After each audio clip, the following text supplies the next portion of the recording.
Hello friends, പുതിയൊരു വീഡിയോയിലേക്ക് എല്ലാവർക്കും സ്വാഗതം. ഇന്നത്തെ ഒരു സാഹചര്യം അനുസരിച്ച് നിങ്ങൾക്ക് ഇഷ്ടപ്പെട്ട ഒരു കാർ വാങ്ങുക എന്നുള്ളത് വളരെയധികം ബുദ്ധിമുട്ടേറിയ ഒരു കാര്യമാണ്. എസ്പെഷ്യലി നമ്മുടെ ലോകം പൊല്യൂഷൻ കുറവുള്ള ഒരു ഫ്യൂച്ചർ സ്വപ്നം കണ്ടിരിക്കുമ്പോൾ. സാധാരണ ഡീസലിലും പെട്രോളിലും വർക്ക് ചെയ്യുന്ന കാറുകൾക്ക് പുറമെ ഹൈബ്രിഡ് വാഹനങ്ങളും ഫുൾ ഇലക്ട്രിക് വാഹനങ്ങളും ഇന്ന് അവൈലബിൾ ആണ്.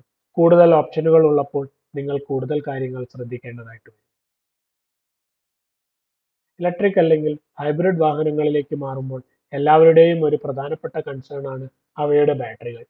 ബാറ്ററികൾ എത്രത്തോളം എഫിഷ്യന്റ് ആണ്, എത്ര ദൂരം സഞ്ചരിക്കാം, ഏറ്റവും പ്രധാനമായി റീപ്ലേസ് ചെയ്യാതെ എത്ര കാലം അവ നിലനിൽക്കും. മിക്കവാറും എല്ലാ വാഹന നിർമ്മാതാക്കളും അവരുടെ വാഹനത്തിന്റെ ബാറ്ററിക്ക് 8 മുതൽ 10 വർഷം വരെ അല്ലെങ്കിൽ 1,60,000 കിലോമീറ്റർ വാറണ്ടിയാണ് നൽകി വരാറുള്ളത്. എന്നാൽ കൃത്യമായിട്ടുള്ള മെയിൻ്റനൻസും റെഗുലർ ആയിട്ടുള്ള സർവീസിംഗും കൊണ്ട് ബാറ്ററികളുടെ ലൈഫ് നിങ്ങൾക്ക് കൂട്ടുവാൻ സാധിക്കും. ബാറ്ററികളുടെ ലൈഫ് ഡിപ്പെൻഡ് ചെയ്യുന്ന കുറച്ച് ഫാക്ടേഴ്സ് പരിചയപ്പെടാം. Type of battery. ബാറ്ററികൾ ഏതൊക്കെ മെറ്റീരിയൽ ഉപയോഗിച്ചാണ് നിർമ്മിച്ചിരിക്കുന്നത് എന്നത് അവയുടെ ലൈഫിനെ നിർണ്ണയിക്കുന്ന ഏറ്റവും പ്രധാനപ്പെട്ട സംഗതിയാണ്. സാധാരണ എല്ലാ വാഹനങ്ങളിലും കാണുന്ന ലെഡ് ആസിഡ് ബാറ്ററികൾക്ക് ലൈഫ് വളരെ കുറവാണ്. എന്നാൽ ദീർഘദൂര ഇലക്ട്രിക് വാഹനങ്ങളിൽ ഉപയോഗിക്കുന്ന ലിഥിയം അയൺ ബാറ്ററികൾക്ക് 12 അതിലധികമോ വർഷം പ്രോപ്പറായി വർക്ക് ചെയ്യാൻ സാധിക്കും. ഇന്ന് ഏറ്റവും കൂടുതൽ റിസർച്ച് നടക്കുന്ന ഒരു മേഖലയാണിത്. Driving frequency. എപ്പോഴും വാഹനം ഉപയോഗിക്കുന്നവർക്ക് വളരെ കുറച്ച് മാത്രം ഉപയോഗിക്കുന്നവരെ അപേക്ഷിച്ച് വേഗത്തിൽ ബാറ്ററി റീപ്ലേസ് ചെയ്യേണ്ടി വരും.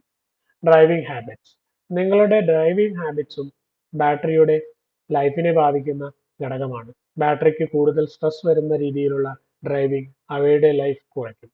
Lack of maintenance. വാഹന നിർമ്മാതാക്കൾ നിർദ്ദേശിക്കുന്ന രീതിയിലുള്ള മെയിൻ്റനൻസ് വർക്കുകൾ ചെയ്യാതിരിക്കുന്നതും ബാറ്ററിയുടെ ആയുസ് കുറയ്ക്കുന്ന ഘടകമാണ്. Charging habits. ബാറ്ററിയുടെ ലൈഫ് കൂട്ടുന്നതിനായി എപ്പോഴും ഫാസ്റ്റ് ചാർജിംഗ് ചെയ്യാതിരിക്കുക. അതുപോലെ തന്നെ ചാർജ് എപ്പോഴും ഫുൾ ഡ്രെയിൻ ആകാതെ സൂക്ഷിക്കുക. എൻവയോൺമെന്റൽ കണ്ടീഷൻസ്.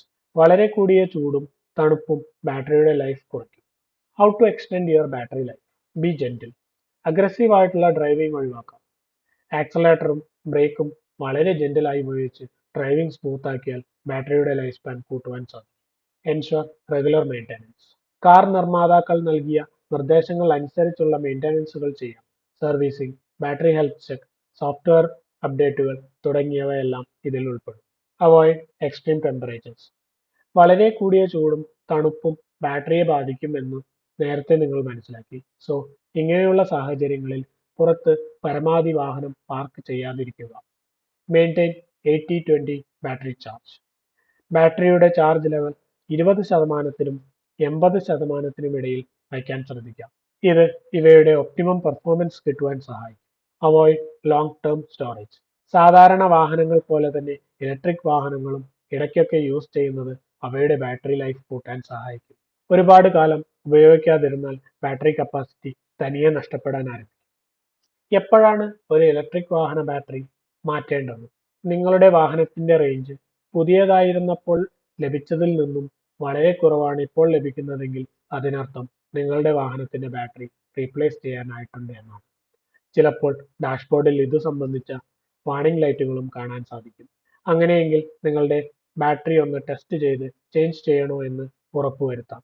ഇലക്ട്രിക് വാഹനങ്ങളിൽ ഉപയോഗിക്കുന്ന ലിഥിയം അയൺ ബാറ്ററികളുടെ കപ്പാസിറ്റി അവ പുതിയതായിരുന്നപ്പോൾ ഉണ്ടായിരുന്നതിന്റെ 70%-നും താഴെ പോകുകയാണെങ്കിൽ പിന്നെ ട്രാൻസ്പോർട്ടേഷൻ പർപ്പസിന് അവ ഉപയോഗിക്കുവാൻ സാധിക്കുകയില്ല. പിന്നീട് അവ എനർജി സ്റ്റോറേജ് പോലെയുള്ള സെക്കൻഡറി യൂസുകൾക്ക് ഉപയോഗിക്കാം. സോ നിങ്ങളൊരു EV ഓണർ അല്ലെങ്കിൽ ഒരു സ്വിച്ചിന് തയ്യാറെടുക്കുന്ന ആളാണെങ്കിൽ ഈ കാര്യങ്ങളെല്ലാം മനസ്സിലാക്കി എൻജോയ് ദ റോഡ് എഹെഡ്.